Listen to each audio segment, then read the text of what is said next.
Om Namo Bhagavate Vasudevaya. Om Namo Bhagavate Vasudevaya.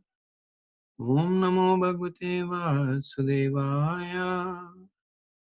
Narayanam Namaskrityam Naram Chaiva Narottamam Devim Saraswatim Vyasam Tato Jaya Udire Nashtaprayeshu Bhadreshu Nityam Bhagavata Sevaya Bhagavata Uttam Shloke Bhaktir Bhavatir Naishtiki Om Ajnanatimirandasya Jnananjana Shalakaya Chakshurunmilitam Yena Tasmai Shri Gurave Namaha Namo Vishnupadaya Krishna Pristhaya Bhutale Srimati Bhakti Vedanta Swami Namine.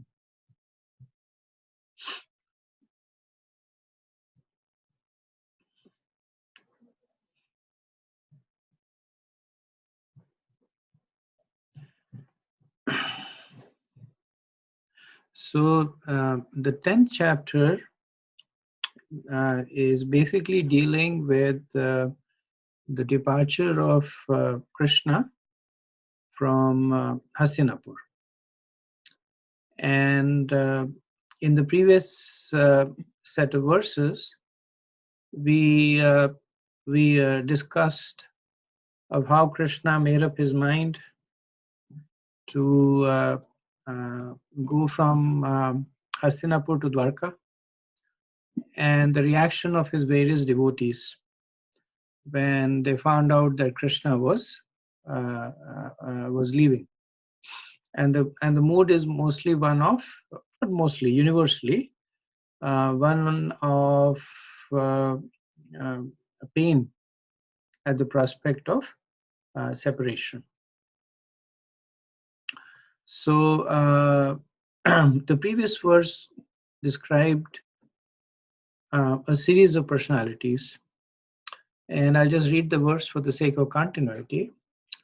At that time, Subhadra, Draupadi, Kunti, Uttara, Gandhari, Dhritarashtra, Yutsu, Kripacharya, Nakul, Sahadev, Bhimasen, Dhomya, and Satyavati all nearly fainted because it was impossible for them to bear separation from Lord Krishna.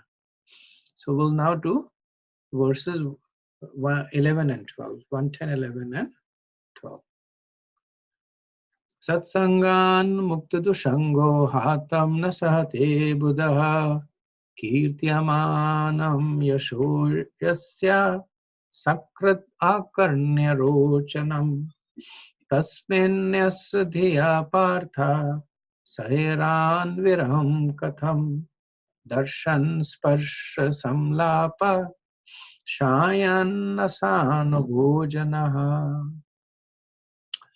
The intelligent who have understood the Supreme Lord in association with pure devotees and have become freed from bad materialistic association can never avoid hearing the glories of the Lord, even though they have heard them only once.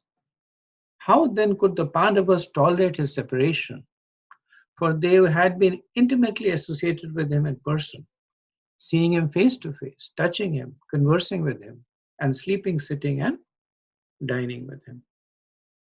So the speaker of these verses is Sutta Goswami, and he is describing the mood of the devotees in Hastinapur, or the residents of Hastinapur who are also devotees, at the imminent separation from Krishna. So in these two verses, Sutta Goswami actually, so the first verse is more of a preaching verse, and the second verse is an application verse. So in the first verse, Sutta Goswami gives 3 keys to becoming Krishna conscious. So he says Satsangat, or the association of devotees, Mukta Dushanga, being freed from bad or materialistic association, and the third is Kirtyamanam Yasha, or hearing and speaking the or Kirtamanyam is more like singing or speaking the glorification of the Lord. So Sutta Goswami says such a person is glorified as Buddha or intelligent, spiritually intelligent. And then he says this process is so potent that even if a person only once says Sakrat Akarnya, that only once he hears to the pleasing pastimes of Krishna, Rochanam Krishna Kirtanam, he will never attempt to give it up. Hatam na utsate. So he talks about the three potent aspects of making advancements, and these are points that are universally stressed by Rupa Goswami in the Nectar of Instruction, by Chaitanya Mahaprabhu in his conversation with Ramananda Roy, association with devotees, giving up with the association of worldly-minded people, and Krishna Katha. And he glorifies it by the process that even if one once engages in Krishna Katha, difficult for him to give it up. So understandably, this is a verse that is often quoted by Krishna in preaching, because it talks about the three key points. And I've just extracted a couple of lectures where Krishna makes this point. In one of the lectures, he says, Satsangam Muktas Dushanga. You cannot make association with two parties. If you want to associate with the devotees, then you have to give up the association of the non-devotees. That will be natural. In another lecture, he says, once you're associated sincerely with devotees, he cannot mix with non-devotees. This is the test. And in another lecture, he talks about the result of this. He says, so actually, who has associated with sadhu, he cannot make any more association with a sadhu. Mukta dushanga. Mukta means completely liberated. Such a person, hatum nota shaha buddha. Such a person cannot give up the chanting of the holy name of the Lord. Kirtimana. He may try to go away, but he'll not be happy. And Srila Prabhupada also uses this for his disciples as a standard. So he says that in another lecture, he says only a pure devotee can convert others to pure devotional service. It is therefore important for all the preachers in a Krishna conscious movement to first become pure devotees and follow our regulative principles. So in this verse, Sutta Goswami, he's establishing a basic point of reference, that a person who even once hears Krishna Katha, he cannot give up the association of Krishna through Vani. Now he brings our attention to Arjun and the Pandavas, and he says that what about them? They were associating so intimately with Krishna, and he talks about the various kinds of association, while joking, sitting, sleeping, eating. Constantly they were associating with Krishna. So can you imagine the agony that they must have been feeling at the prospect of the imminent separation of Krishna? So Sutta Goswami is making this point to give us a sense of the mood in Hastinapur, and especially that of his more intimate devotees. Okay, so we'll do the next verse, 110:13. Sarvite animeshera kishes tammano drut chetashaha vikshant sneha sambada vichelas tatra tatraha. All their hearts were melting for him on the pot of attraction. They looked at him without blinking their eyes, and they moved hither and thither in perplexity. So they could be understood to be pointing to the Pandavas, because Sutta Goswami calls them out specifically as the more intimate associates of Krishna, and that they could be pointing out to the general residents of Hastinapur, because the first part of the verse talks about one who has even once associated with Krishna. So Prabhupada will later on explain that there were many residents of Hastinapur who had never associated with Krishna, but they had simply associated through Kirtyamana.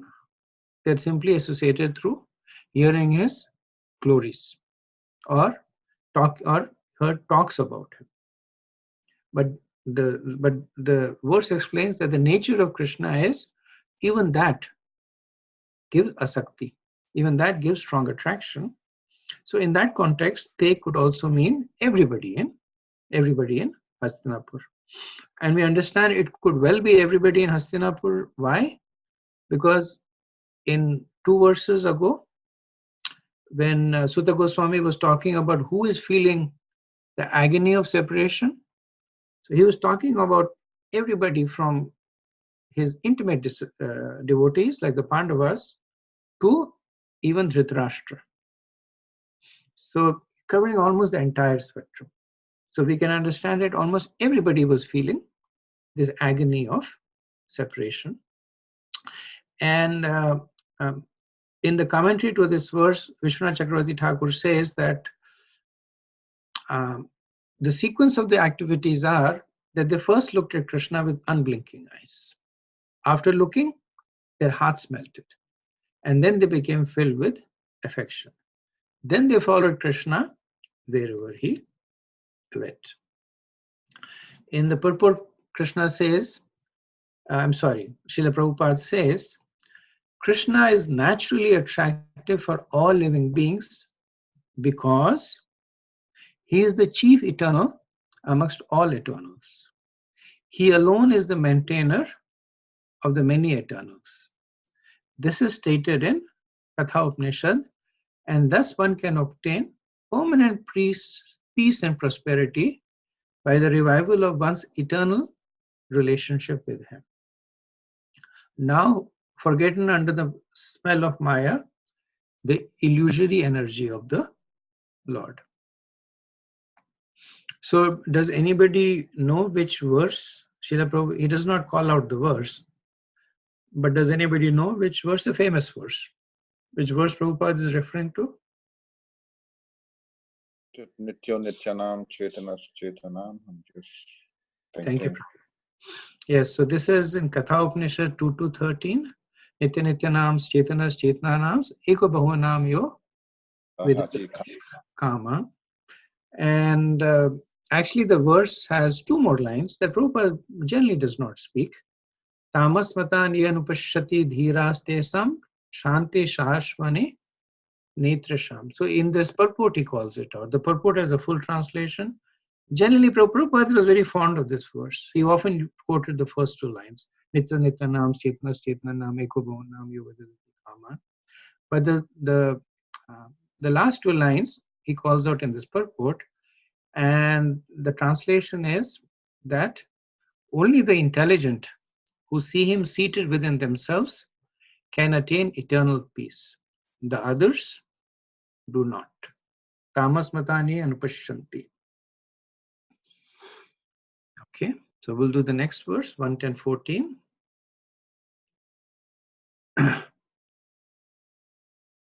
Nyarundan udgalad bashpam utkanthaya devaki sute niryati agaran no badram iti syad bandava striya. The female relatives whose eyes were flooded with tears out of anxiety for Krishna, came out of the palace. They could stop their tears only with great difficulties. They feared that the tears would cause misfortune at the time of departure. So the previous verse was talking about people in general, the mood of the residents of Hastinapur at the implicit separation, or the imminent separation, with Krishna. Now Sutta Goswami is narrowing down to Bandhavastriya, to the female relatives. And the female relatives could be one of three categories. They could be relatives of the Pandavas, which are basically Kuruvanshis, and this is like Draupadi or Uttara, or the extended Kuru dynasty. They could be relatives of Krishna, because Krishna himself was related to the Kuru dynasty, example Subhadra. Or they could be relatives of both, like Kunti Devi. So one way or the other, they were Striya Bandhavastriya, they were female relatives. And Galad means to flow. So the Goswami is talking about Udgalad Bhaspam. So Galad means to flow, and we know that verse in Shikshastakam, Nainam Galada Srudharya, Vadram Gadgal Rudigira. So Nainam Galada Srudharya, that the tears are flowing from the eyes. Here Sutta uses the term Udgalad. And Vishwanath Chakravarti Thakur says that by using the prefix Ud before Galad, Sutta is making this point that, so Ud means over or excessive. So Ud Galad means the tears were overflowing. So he says that he's making the point that the tears were coming in the eyes of the ladies of Hastinapur. They were trying to stop it because they did not want to create inauspiciousness for Krishna. But because of the force of their affection, the tears were still overflowing. And both Prabhupada and Vishwanath Chakravarti Thakur make this point in the purports. And it's a leap of faith, but the acharyas are able to see. So Prabhupada says they thought at the same time the tears at that moment might be a cause of misfortune for Krishna. Therefore, they wanted to check them. This was very difficult for them because their tears could not be checked. Therefore, they were smearing their tears in their eyes, and their hearts throbbed. And Vishwanath Chakravarti Thakur says that they were taking the edge of their garment and smearing the tears, which I guess more of a practical observation. Women do that often. That if there is tears in their eyes, they dabble, or they try to hide them or dab them with the edge of their garment. So Prabhupada mentions in this, as I had earlier said, that most of the ladies had not even come in direct contact of Krishna. So he says in the purport, therefore, ladies who were wives and daughter-in-laws of those who died in the battlefield never came in direct contact with Krishna. But all of them heard of him and his great activities, and thus they talked of him, his name, fame, etc., and became affectionate also, like those who were in direct contact. Therefore, directly or indirectly, anyone who thinks of Krishna, talks of Krishna, worships Krishna becomes attached to him, because Krishna is absolute. There is no difference between his name, form, quality, etc. Our intimate relationship with Krishna can be confidentially revived by our talking of, hearing of, remembering him. It is done due to spiritual potency. So Prabhupada is glorifying the process of Shravana Kirtan. That one may say that just talking about Krishna or just hearing about Krishna, how potent it is. And he's giving this example of the ladies of Hastinapur. Okay, so we'll do the next verse, 110:15. Mridanga Shankha Beryascha Veenapanav Gomukaha Dhunduryanaka Gantadya Nedurdundubayastataha. While the Lord was departing from the palace of Hastinapur, different types of drums, like the mridangas, dhol, nagra, dunduri, and dundubi, and flutes of different types, the veena, gomukh, and bheri, all sounded together to show him honor.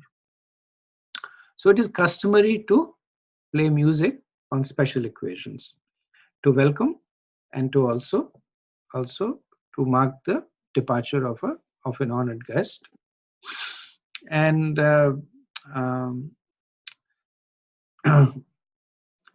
it's kind of interesting that the instruments that are mentioned over here are similar to the instruments that are mentioned by Srila Vyasadeva or Sanjay in Bhagavad Gita. So in 113 it says Tatha Shankascha Bhairiyascha Panvaka Gomuka Chayesheva Bhayanyanta Sas Shabdas Tumulo Bhavat. So 4 instruments are common: the Shank, Bhairiya, Panav, and Gomukha. The conch shell, the Bhairiya is a large drum, Panav is a small drum, and Gomukha is a kind of a flayed flute. Okay, next verse, 110:16.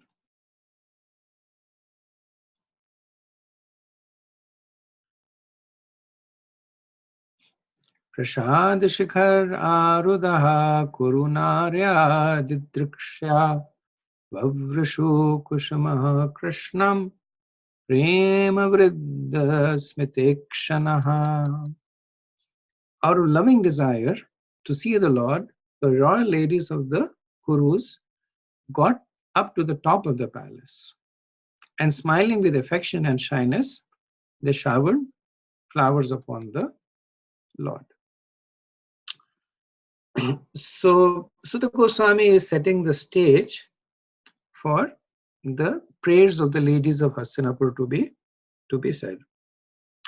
And they are less of prayers, but more of discussion / glorification. But it is in a very prayerful mood, so they're considered to be prayers. So in the 14th verse, Sutta Goswami had mentioned that the women were unable to hold back the tears. Right? He said Udgala. The tears were overflowing. Now he's saying that the ladies are smiling with affection and shyness. He says the Kurunarya, the ladies of the Kuru Vamsh, were smiling with affection. So Vishwanath Chakravarti Thakur translates Vridasmidakshanaha, and Prabhupada also translates the same way in his word to word. He says that they were glancing with shy smiles. And the interpretation is more like their glances, ikshana, conveyed smiles, smita, shyness, vrida, and love, prema. So one way to understand it is that while there were tears in their eyes, but their glances were laden with smiles and love and shyness. And these kind of contrary emotions can actually coexist when one is under the force of very strong emotions. That when looking at Krishna, they're experiencing this love for him, but still the tears are there because of his imminent departure. Vishwanath Chakravarti Thakur gives a slightly different explanation, saying that there are two different sets of ladies. And he basically supports it by the later part of the explanation. So he says that there were some women in Hastinapur who were in Shantarasya, and there were some in Shringaras. So those in Shringaras are spoken about in verse 14, that they could not smile when the separation began because of the intensity of feelings.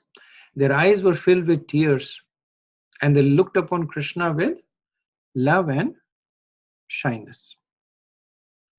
And then he said there is also mentioned about the woman who were in Shantarasya, and they were looking upon Krishna with affectionate smiles.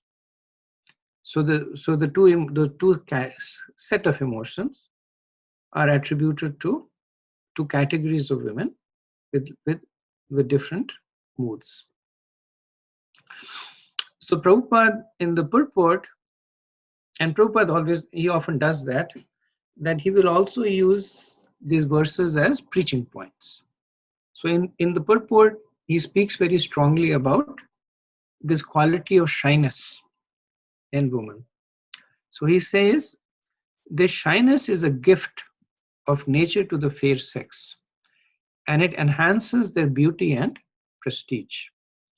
Even if they are of a less important family, or even if they are less attractive. We have practical experience of this fact.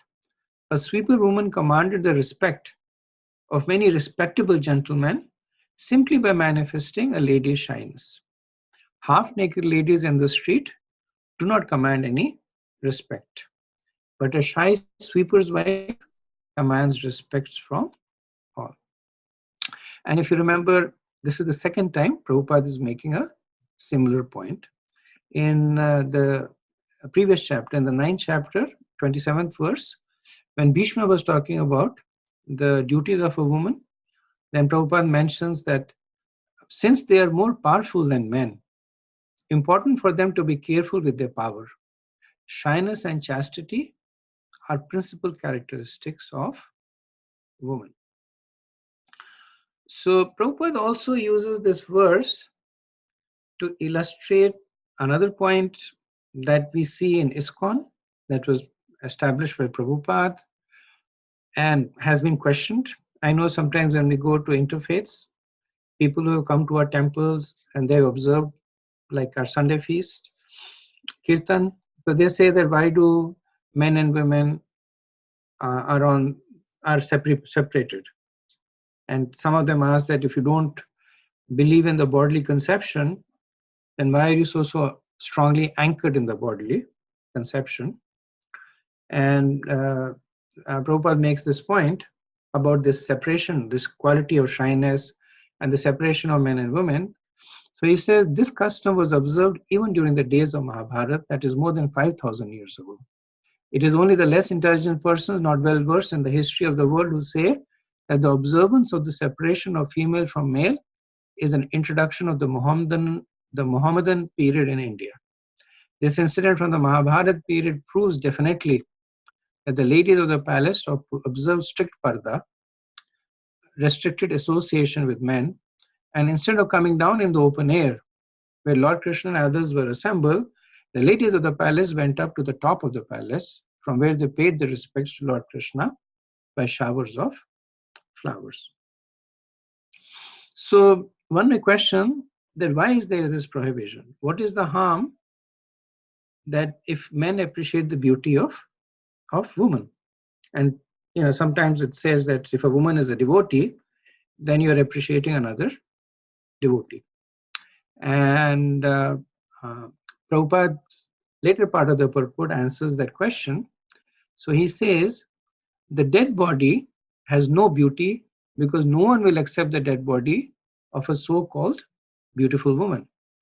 Therefore, the conclusion is that the spirit spark is beautiful. And because of the soul's beauty, one is attracted by the beauty of the outward body. The Vedic wisdom therefore forbids us to be attracted by false beauty.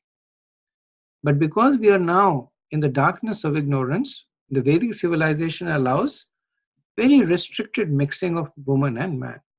They say that the woman is considered to be like fire and the man is considered to be the butter. The butter must melt in association with fire, and therefore they may be brought together only when it is necessary. And shyness is a check to the unrestricted mixing. It is nature's gift and it must be utilized. Okay, so I'm about half an hour into the discussion. I'll stop here. See if there is any comments.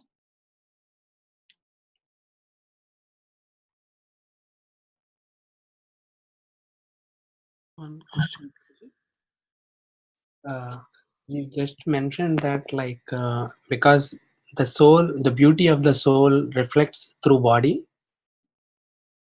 So, and we also hear that the beauty is a gift. Because if somebody does some pious things in their life and they deserve to be beautiful, Krishna grants beauty. So it also tends to indicate that there is a piety is there, and the attractiveness of soul is more manifested on those souls who are having beautiful body.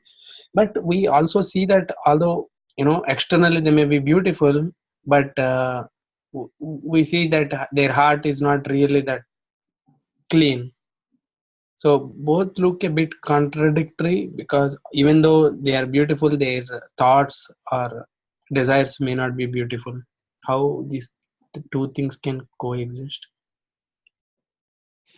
So the point you're making is that one gets a beautiful body because of prior pious activities.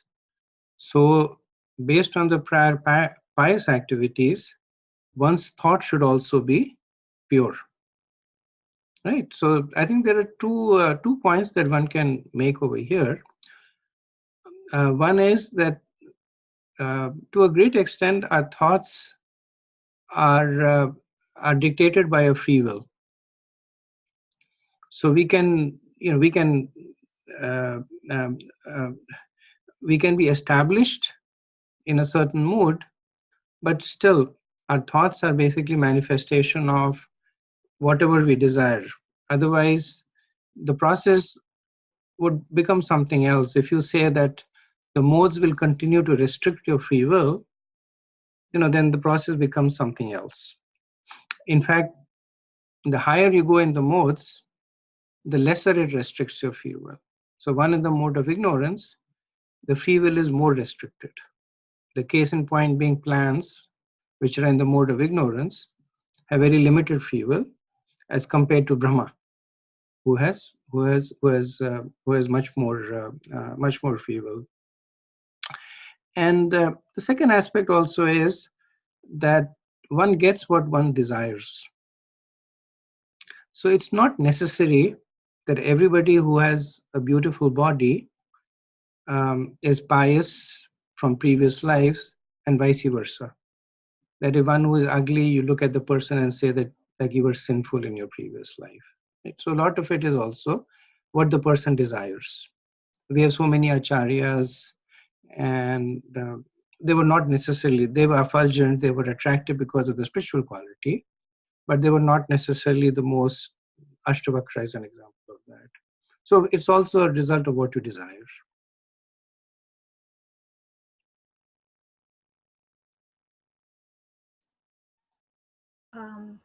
Hare Krishna, Praji.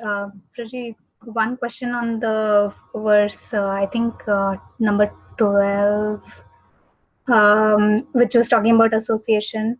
And so, like how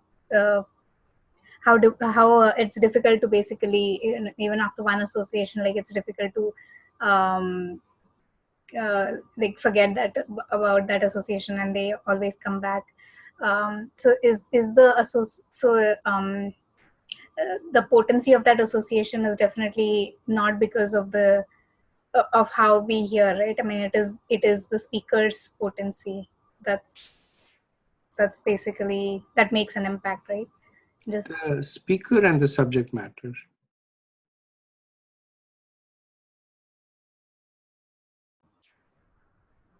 the subject matter, like So the focus is more on the subject matter. So the subject matter is Krishna Katha. That is what is glorified. That talks relating to Krishna, his pastimes, and his devotees. They are the ones who are that attract the heart. And Prabhupada in his lecture, and I think that's what you're referring to, in his lecture he says that if you have to make others a devotee, become a devotee yourself. So indicating that when person is relishing the talks and the discussions himself or herself, only then they're more effective in transmitting the mood.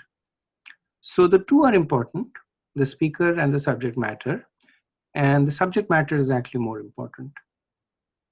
So even if Krishna Katha is spoken by a person who has fully not realized it, and who is basically sincerely following, but to the level of the realization, the subject matter is the one that actually makes it potent.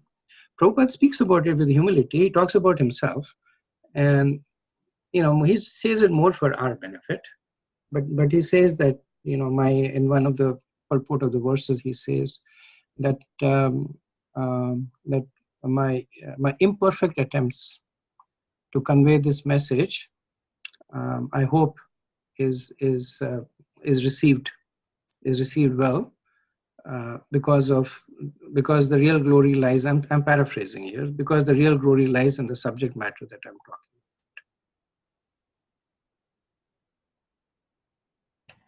Hare Krishna, Prabhu. Yes, Prabhu. In verse 11 and 12, we discussed about the Satsanga Mukta Sangha Kirtimana, right? So basically, even in Prabhupada's lecture, he said to cross the Bhavasagar. These are the must disassociating with all this attachment. There is a Mukta Sangha. So, in contrary, if you go to the 14th verse, where we again see that the association with Krishna, obviously, but how to take it from our devotee perspective. If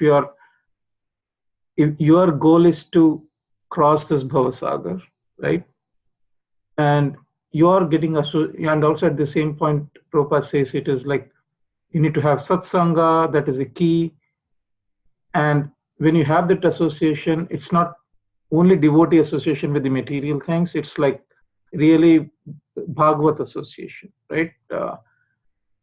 But when you're attached, again, is it not like we are growing emotionally, having with more attachments? Here in 14th verse, it is clearly said that like we have that attachment where the ladies are more attached to Krishna. How to take it for our sadhaka, like, where we are aspiring. I'm trying to get to the 14th verse.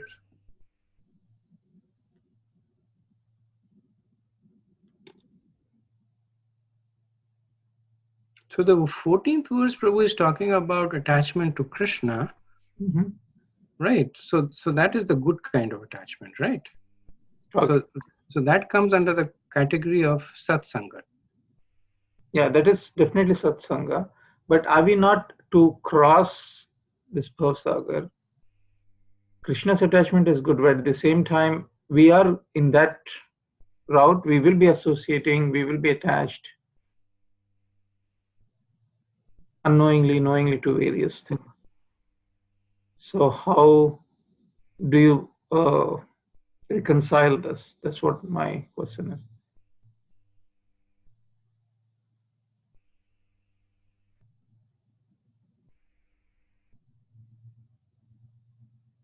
Anybody has any thoughts? Are you talking about like attachment to devotees, Prabhuji, that we get attached in the process, like we get attached to the devotees and Yeah, it might be devotees. It more 90% of it, if you put in a ratio, and possibly few percentage will be with the others, right?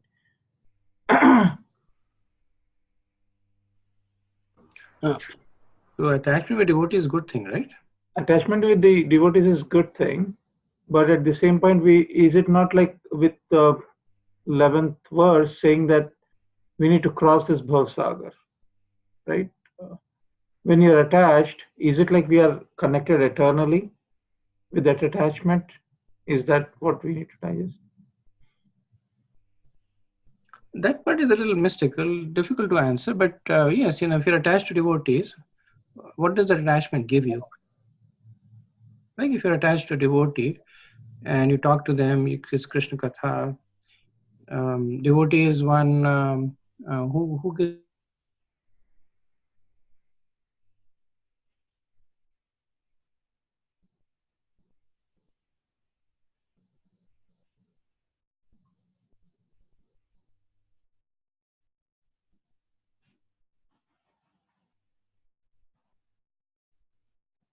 side of the Bhav Sagar, as you're saying.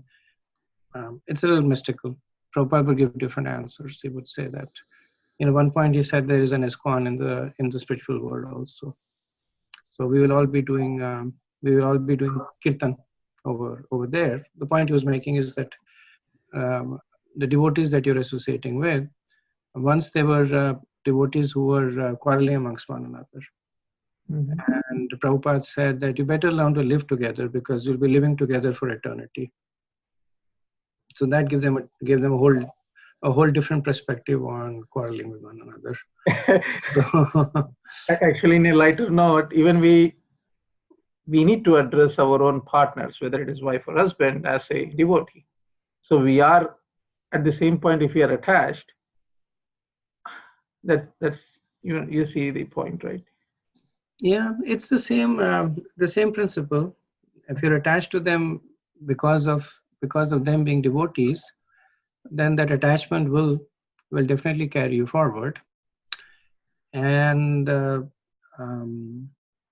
I guess your question is that if you have both kinds of attraction, and that is also, at least as Mishrit Bhaktas, it is where we are. We have attraction. We have attraction towards devotees. Wife is a different case. Especially if the wife is a devotee, is a different case. But we also have friends with non-devotees. We have people in our family who are not devotees, especially if they're parents and siblings. We have attraction for them also. But Rampad Swami would make this point that being a devotee doesn't mean you break off your relationship. It just means that you tune the nature of your association. Mm-hmm. With devotees, you take a lot of association. With others, you're a little bit careful. If they're open, you give association. If not, then you be more in the stage of um, um, conventional deference. Okay. Thank you, Prabhu. Thank you, Prabhu. And Hare Krishna Prabhu, yes, Rangadas.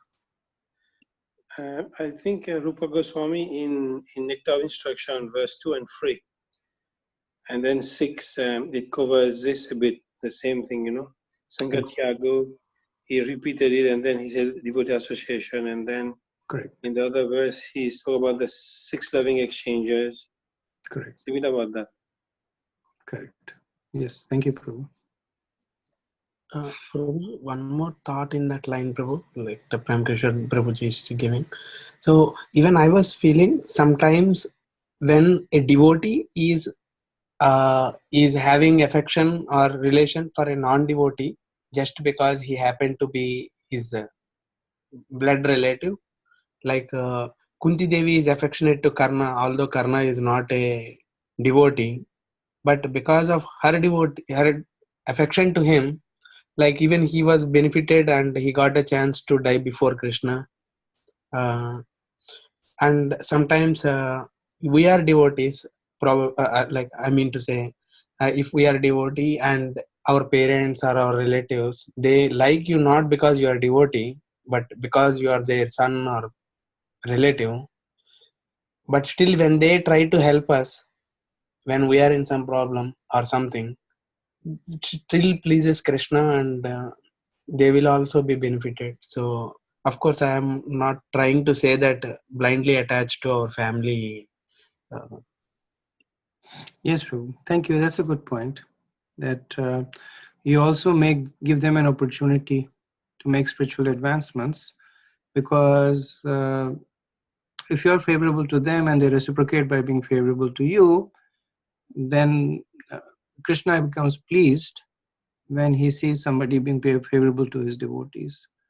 So you are giving them agyat sukriti, the opportunity to make spiritual advancements.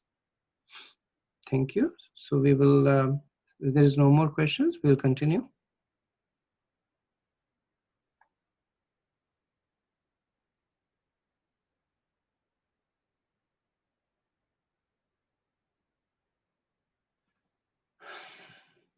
Okay, so we'll continue with verse 17.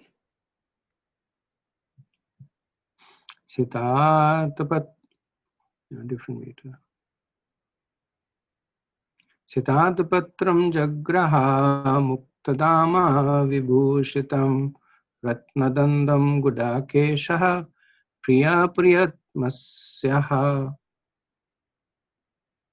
At that time, Arjun, the great warrior and conqueror of sleep, who was the intimate friend of the most beloved Supreme Lord, took up an umbrella which had a handle of jewels and was embroidered with lace and pearls. So if you remember earlier on when we were discussing verses 9 and 10, we had said that Arjun was missing amongst those who were almost fainting at the thought of separation from Krishna. And the reason is that Arjun is mentioned specifically, or one of the possible reason, is the one that Arjun is mentioned specifically later. And Yudhishthira was also not mentioned, and he was mentioned earlier. So here he is being glorified because of his exclusive relationship with Krishna. And so the Goswami very poetically, he says, Priya Priyatmasya. So most beloved of the most beloved. And Arjun is known as Gudakesha over here. So Gudakesha has several meanings. One who has conquered sleep, one who has conquered ignorance, one whose hair forms matted locks, and one who is a great warrior. So Arjun is glorified as a devotee of Krishna with all these excellent qualities. And Prabhupada also comments on the quality of the umbrella, that it had a handle of jewels which was embroidered with lace and pearls. And then in the purport he says that by so-called development of industrial enterprises, they are now using pots of gutta percha.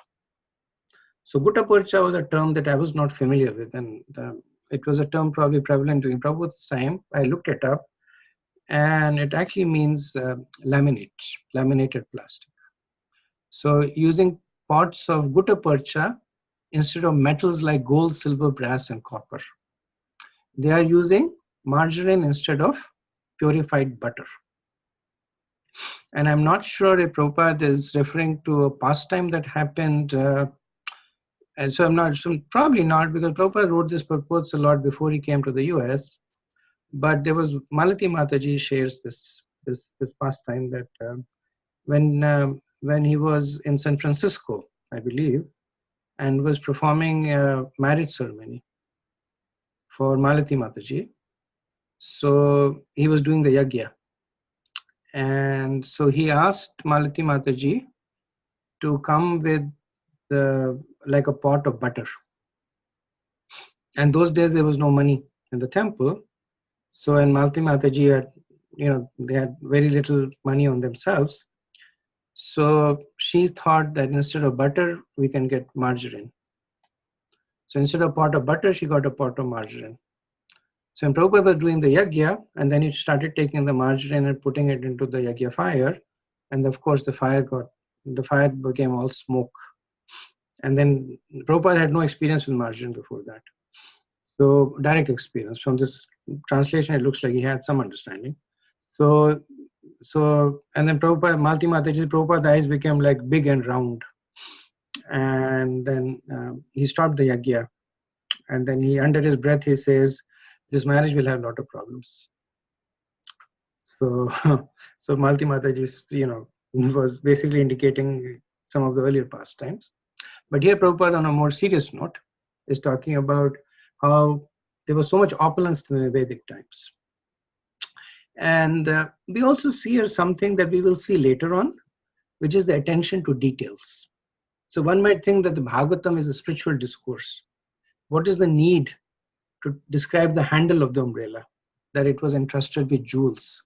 What is the need to say that it was embroidered with lace and pearls?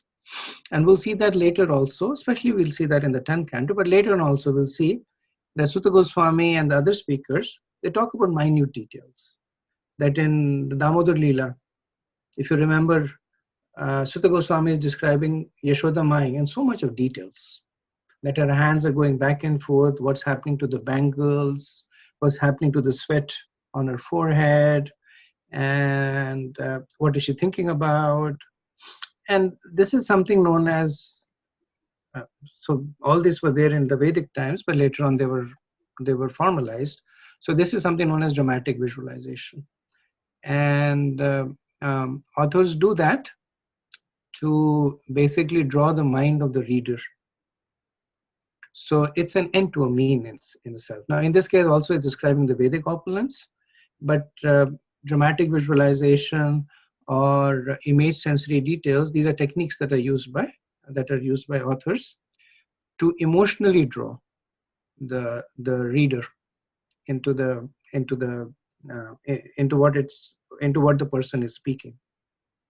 So like I was listening to a podcast recently about sad songs, and the person who was analyzing the sad songs say that if you listen to sad songs, one thing that will come across common is the attention to details. That they describe things in excruciating details. They will describe the drops on the leaves, the snowflakes, the crunching of the ice under the snow, the creaking of the door, and then they describe the ethos, that is the pathos that is linked to it. And the reason is again the same, dramatic visualization. So I found that also that there's these are techniques that have been there since time immemorial, and now they're being more formalized and understood. Okay, 110:18. Udava satya kischeva vijnaya vayajane paramadbhute vikriyamanha kushmai reje madhu patipahi. Uddhav and Satyaki began to fan the Lord with decorated fans. And the Lord, as the master of Madhu, seated on scattered flowers, commanded them along the road. So interestingly, the last time that we saw Uddhav and Satyaki was in almost exactly the same setting. So this was in the 8th chapter, 7th verse, when Krishna sat on the chariot, Uddhav and Satyaki were sitting with them, and Krishna is saying, let's go to Dwarka. And what happens at that time? Does anybody remember?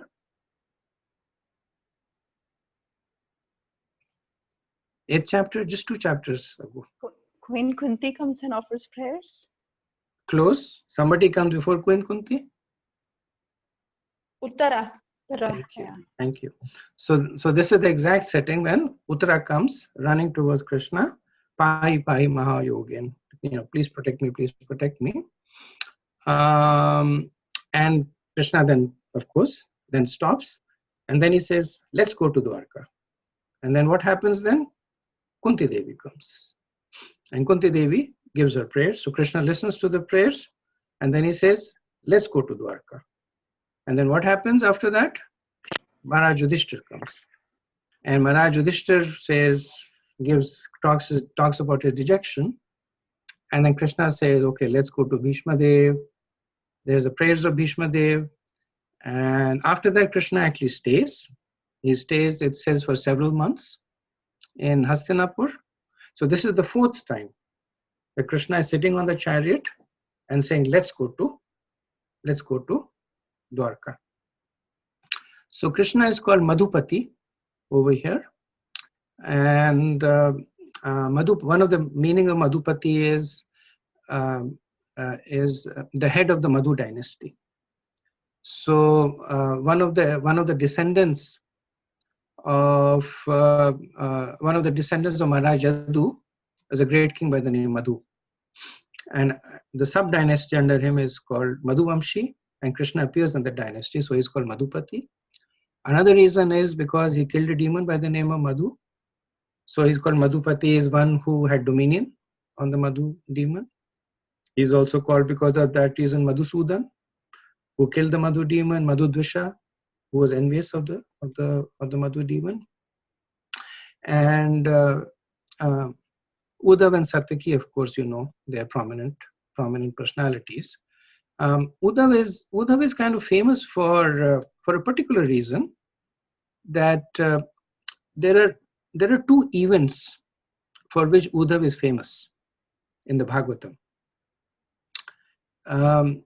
And both of them deal with pain and separation. So the first event is, so what was the first event that Uddhav is famous for? Uddhav Gita. He was sent to Vrindavan to convince the... Yes, thank you.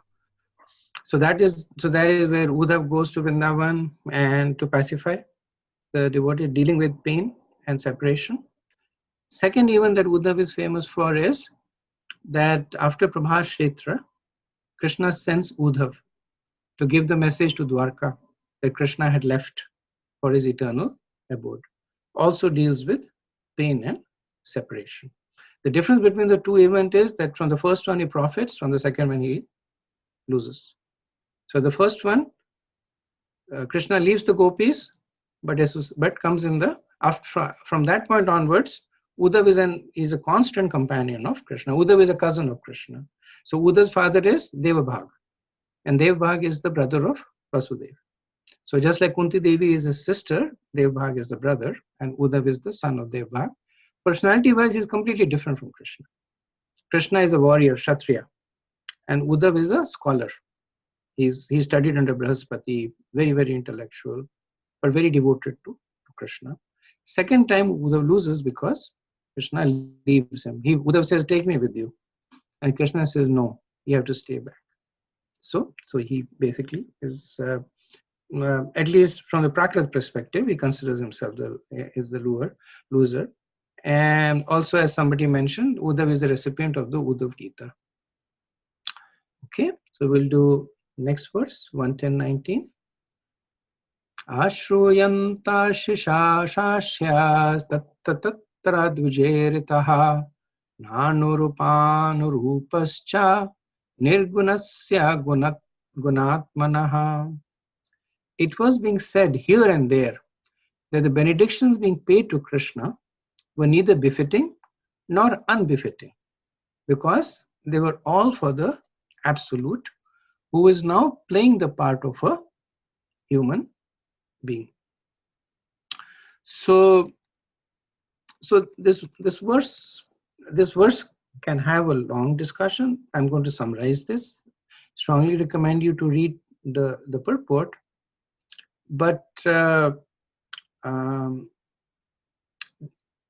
there is this what is called as Vedic double talk over here, that what was being said about Krishna was befitting and unbefitting at the same time. So why was it inappropriate? So what they're addressing to over here are the blessings that were given to Krishna. So some people were saying these blessings were inappropriate, and some people were saying that these blessings are appropriate. So the reasons that the blessings are inappropriate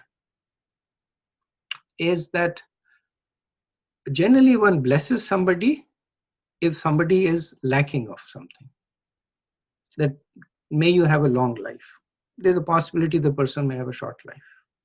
Or may you prosper. There's a possibility there may be inauspiciousness in the life. But Krishna he's Atmaram. He does not lack anything. So it is inappropriate to give him that kind of blessings.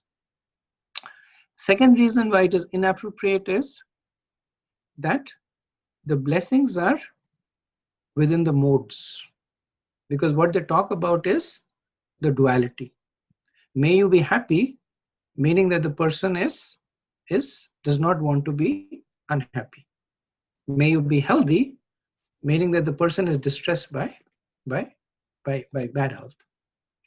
All this duality is the result of the modes. And in this verse, Krishna is called Nirgunasya. Nirgunasya means that he is beyond any material modes. So the blessing is inappropriate. So the third reason is that the blessings are relativistic. So they relate. So if there is a girl who is unmarried, so you won't bless her that maybe you can, I don't know. But I was thinking you might not bless her for her husband, but you could in terms of future husband. But other cases, if the girl is widow, maybe the woman is a widow, then you would not give her that blessings. That may you enjoy a long life with your husband. Or if the person is a man, there would be a different kind of blessing. A child, different kind of blessing. So they're relativistic. But Krishna is absolute. The verse says that Krishna is absolute. So how can you give a blessing which are by nature relativistic? So these are the three reasons why the Acharya says that the blessings are inappropriate. And then they gave 4 reasons that by which they claim that the blessings are appropriate. So the first reason that they give is that Krishna is doing Manav Leela. So he's playing the role. He's playing the role of Yudhishthira Maharaj's younger brother, or Kunti Devi's nephew. So in that context, the blessings are appropriate. When he touches the feet of Kunti Devi as his aunt, Kunti Devi is supposed to give him blessings. So therefore they are appropriate. Second reason is that they are accepted by Krishna because the words are true. So, from this what we can understand that the ultimate test of an appropriateness of something is if it is accepted by Krishna. So Krishna is accepting these blessings, so therefore they are appropriate. The third reason is that even in Krishna, not in the Bhaumya Leela, but in his Nitya Leela, he has different rasas. So within that rasas, the blessings are appropriate. So it is appropriate for Nand Maharaj and Yashoda Mai and Devaki and Vasudev to give blessings to Krishna. Because in the Nitya Leela, they have that. They have the relationship. Lord Balram is the protective rasa towards Krishna. So it is appropriate. The fourth is a little bit, I guess, involved. So what that says is that Krishna is both the Vishaya and the Ashraya. So while relating to devotees in various rasas, Krishna goes through material situations of happiness and distress, anxiety, longing, desires, etc. Thus, it is appropriate to give him benedictions in that context. So, Krishna, as the personality of Godhead, is Vishaya, right? He is the object. So, we are the subject. The devotees are the subject. They are the doers, and Krishna is the object. That things are done upon. So we pray to Krishna, we love Krishna, we beg for his mercy from Krishna, So we are the active ingredient, and Krishna is the receiver of what we do. So that's the Vishaya, Krishna being the Vishaya and we being the Ashraya. But when Krishna is dealing with his advanced devotees, then this changes. Instead of Krishna being the Vishaya, he can also become the Ashraya, and the devotee can become the Vishaya. The example is when Krishna sees Srimati Radharani, and he looks at Srimati Radharani, and then he says, she's so beautiful. And she's so beautiful that he gets bewildered by it. So now who's the Vishaya? Radharani is the Vishaya, and Krishna is the Ashraya. So because Krishna can take the role of Ashraya, he can also receive benedictions. As Vishaya, no. But as Ashraya, yes. And Prabhupada uses an analogy to explain it. So he says that calling somebody a thief is bad. Calling Krishna a thief is good. And the analogy, it basically talks about both these aspects.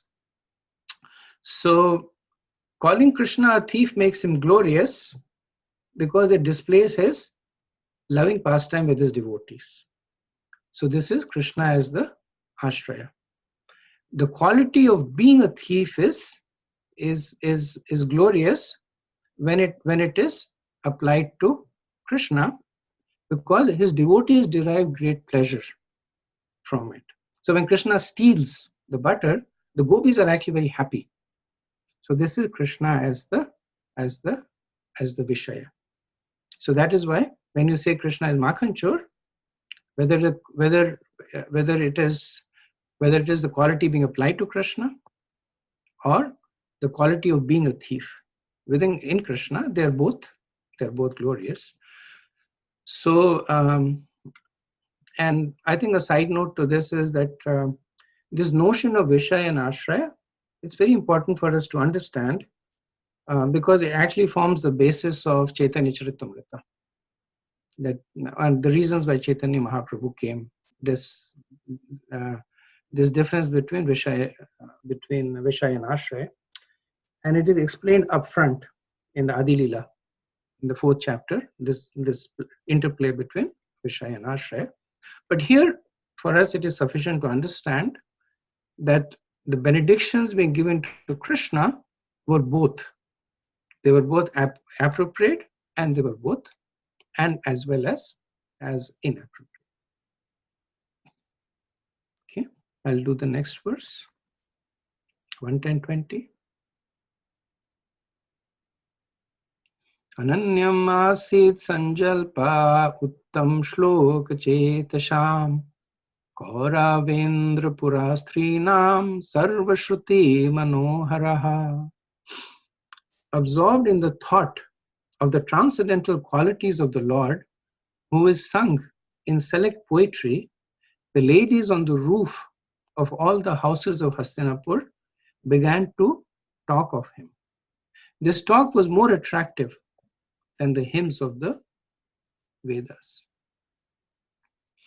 So in the context of Manahari, so Manahari means, Hari means take away, Mana means takes away the mind. Sarvashruti has 3 possible meanings. So Sarvashruti can be interpreted as the Vedic hymns, which is what Srila Prabhupada interprets. So the implication is that these talks between the ladies of Hastinapur, Manahari, they were more attractive to the mind of Krishna than the Vedic hymns. The second meaning is that these talks were so attractive that they actually attracted the mind of the Vedic hymns. So Sarvashruti here points to the Shruti personified. That the Shrutis are full of knowledge of Krishna. But these talks between the simple women of Hastinapur, even that attracted their mind. And the third is the third of Sarva Shruti means everybody's ears. And in that context, it means that these conversations were most attractive to the minds and ears of everyone. So the general understanding is the talks were very attractive to Krishna, to the Vedas personified, and to everybody else. And in Bhagavad Gita 15:15, Krishna says, Vedese cha sarve raham eva vedyo. That I am known by the Vedas, and Prabhupada expands on this in the purport. In this, he says that in the Bhagavad Gita, it is said that in all the Vedic literature, the goal is the personality of Godhead, Sri Krishna.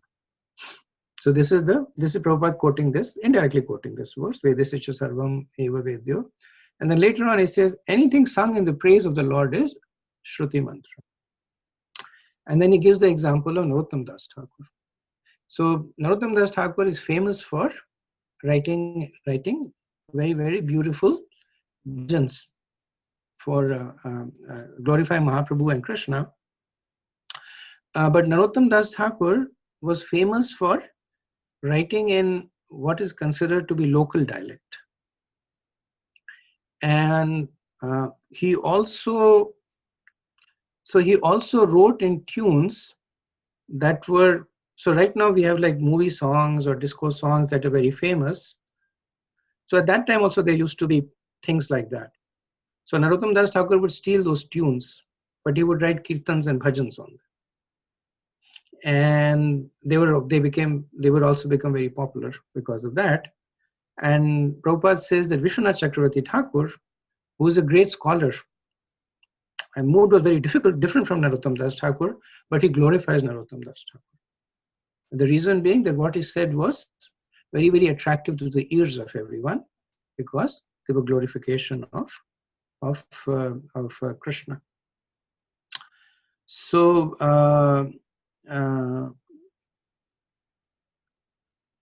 from the next verse, we start with the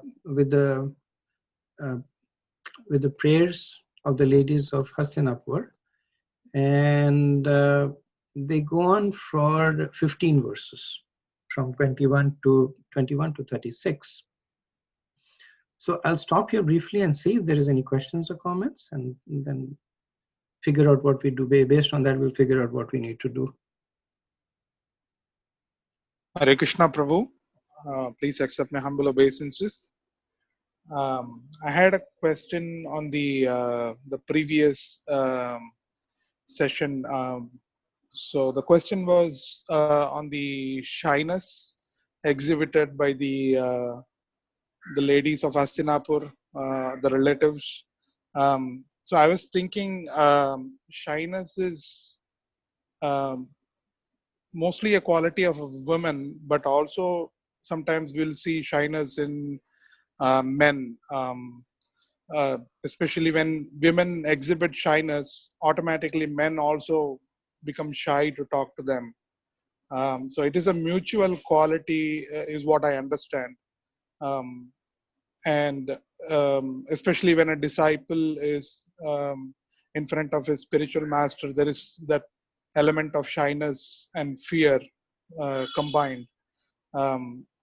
So is shyness more of a quality for a woman only, or is it a feminine character that is exhibited by even by a disciple to a spiritual master? That's my question, Prabhu. Thank you, Prabhu. Yes, I think in the context that Prabhupada is speaking about, he's applying it more for women.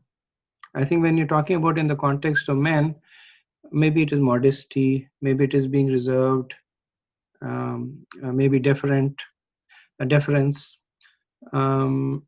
Shyness is generally the quality, and it's specifically, at least in the context that Prabhupada is speaking, it is the quality of the woman in relationship with men. And that's why Prabhupada, he talks about the fact that women are like fire and men are like butter. And then even the previous discussion, he used the example of Cleopatra, that by her shyness she controlled the great I think it was there, or maybe it was a lecture, but I remember Prabhupada using that analogy. That by her shyness, he controlled the great, powerful Caesar, Julius Caesar. So, in the context that we're discussing, it's almost exclusively being applied to women in the context of men. But yes, it does manifest in men also, albeit in slightly different moods. You generally don't see that kind of shyness amongst men. They won't they won't hide behind a curtain, and they won't cover their head or hide. So they don't see that kind of shyness. You see a different kind of, like I said, respectful deference, or maybe just gravitas, so that different kind of being reserved. Thank you, Prabhu. Thank you.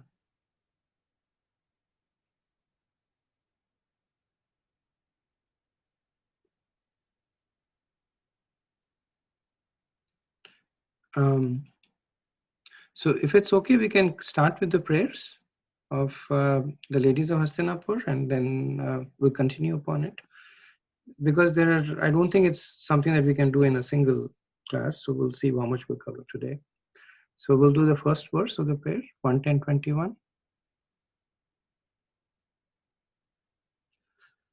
Savai kilayam purusha puratano yeka se daveshashatmani agre gunebhya jagadatmanaishvare nimil tataman nishishupta shaktishu.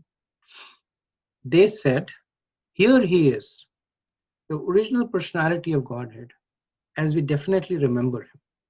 He alone existed before the manifested creation of the modes of nature.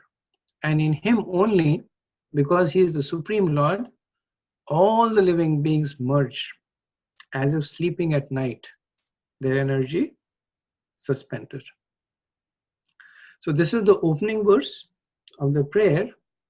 And then you will notice a trend in the prayers, that the prayers open in Shantarasya, dealing more with the Aishwarya Bhav. So we see these women, they are glorifying, they're glorifying Krishna as the personality of Godhead in Aishwarya. We see almost exactly the same mood in prayers by Arjun during the time when the Brahmastra was thrown at him. We see exactly the same mood in Uttara when she ran towards Krishna. Same mood with Kunti Devi. Same mood with Bhishma. So we see the same mood amongst the ladies of Hastinapur.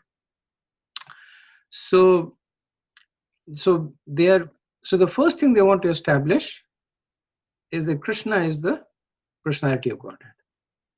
And the first step that they take in doing so is by saying that Krishna is not material. And how do they demonstrate that? By the fact that Krishna pre-existed the material creation and post-existed the material creation. So because he was before the whole material creation was done, he cannot be material.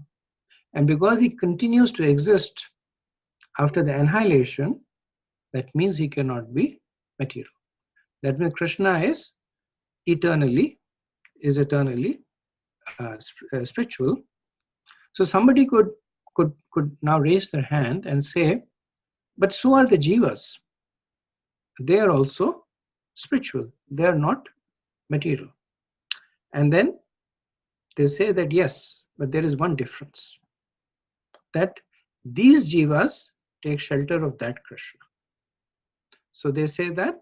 So they said that because he is the Supreme Lord, all living beings merge as if sleeping at night, their energy suspended. So when the material world is destroyed, Krishna's energy is not suspended. He's still the same. But the jivas is, and they take shelter of Krishna. So they make 2 points over here. Krishna is spiritual, and he is not affected in any way by the material creation. So the verse starts with savai, and savai means. So does anybody know another famous verse that starts with savai? Savai mana Krishna padara vindayor. Thank you. Any other famous verse? Savai Pumsa Parvat Ayato Bhakti. Thank you. So savai means here is, and the acharyas say that. So the next 4 verses begin with savai. The 4 verses spoken by these ladies begin with savai, and the acharyas say that they're actually pointing at Krishna with their forefinger when they're saying this. Here is the person who existed before all the material creation. Here is the person who exists after all the material world is destroyed. And he is the one in which the jivas take shelter. And they continue to point at Krishna in the chariot.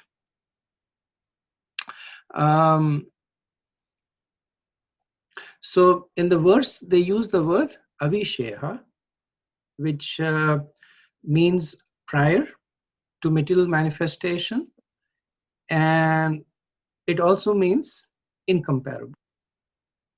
So both words lead to the similar realization, that he is incomparable, meaning that he cannot be compared to the material manifestation, but he exists in his swarup.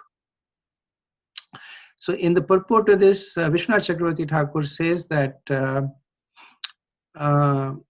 no one, not even Brahma, existed when Krishna existed. And there is a verse that I'm not able to find, and if anybody can do the research for me, there's a verse that is quoted by Prabhupada quite often, which is from one of the Shruti Shastras, one of the Upanishads, that before there was Brahma, there was Narayan. And I'm paraphrasing this, but it points to the same thing. So Srila Vyasadeva in the Vedanta Sutra, he points to that verse.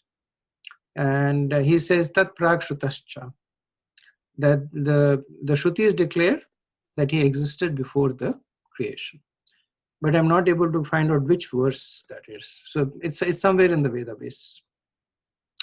So they point to Krishna existing beyond the destruction, and Prabhupada talks about 2 kinds of destruction in the purport. He talks about prakritik and naimitic.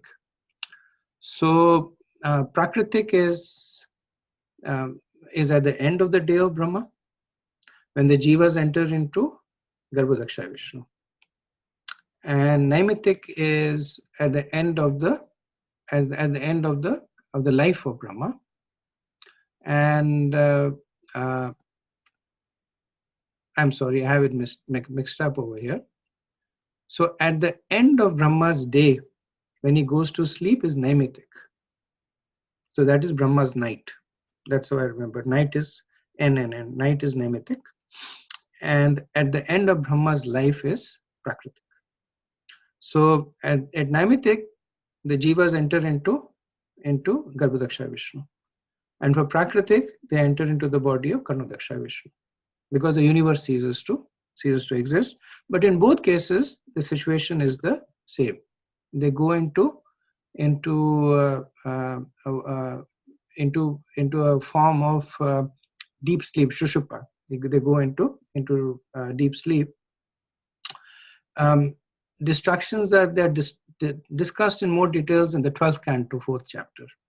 And there 2 more destructions are also talked about. One is atyantik, complete destruction, that happens when the jiva goes back to the spiritual world. So the material body is completely destroyed. And the 4th is I forget 4th is nitya. Nitya, which is continuous destruction, which happens as soon as we are born. The destruction of the material body happens. But the point is made is that in all these kinds of destruction, Krishna is not disturbed. So the ladies are calling upon this quality of Krishna as being transcendental to the material world. So they're laying the platform of Krishna's supremacy, of Krishna being unique, and they will continue to build upon that platform in the later part of their prayers. So we'll stop over here. I have a few minutes, and we can have any discussions.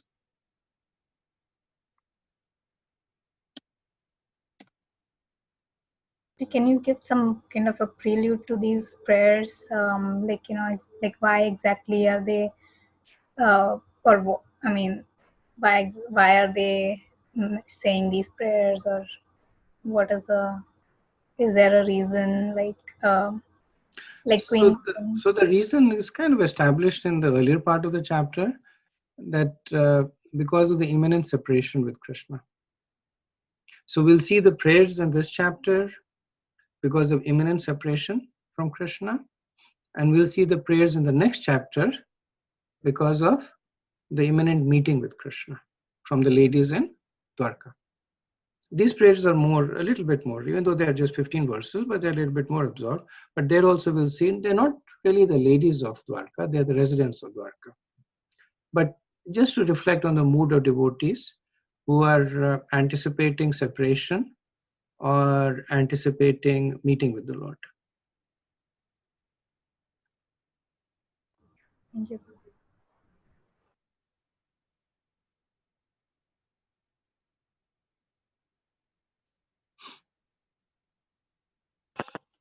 Hare Krishna Prabhuji, just to ask for clarification regarding that verse where it was the Ashraya and Vishaya.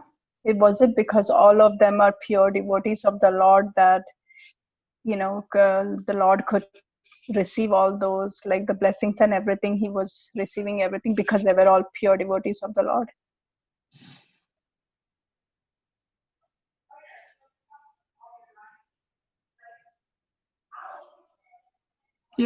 Yeah.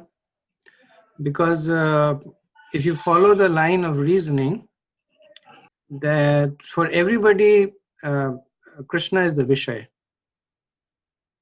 But for those who are very closely connected to him, he becomes the Ashraya. And generally you give benedictions to the Ashraya, because the Ashraya is the one that is seeking. The Vishaya is the one that is receiving. Ashraya is the one that has the sense of incompleteness. That's why we are typically the Ashraya. We lack love until we're connected with Krishna. We lack peace until we're connected to Krishna. Now Krishna is Atmaram generally, which means that he does not lack it. That's why he's typically Vishaya. But when he's dealing with his pure devotees, then in that mood he also begins to lack. Like he lacks the association of Radharani, he lacks the love of his mother, and that's why he's happy to receive those benedictions. So I would agree with your statement. Prabhuji, I am just trying to understand the Vishaya and Ashraya. So Vishaya means anybody, if he is the object of interest, then that is Vishaya. And if we are seeking something, then we become Ashraya. So when Krishna is stealing butter with that example, so gopis are becoming happy. So here Krishna is actually seeking something like butter. So is he Vishaya or Ashraya? How do we to understand that? So Prabhu, I would have to repeat the explanation that I gave. I could do that, but what I would recommend is that if you listen to that part of the discussion again, and if you still feel that there is something that you are not able to get, you can send me an email or talk to me.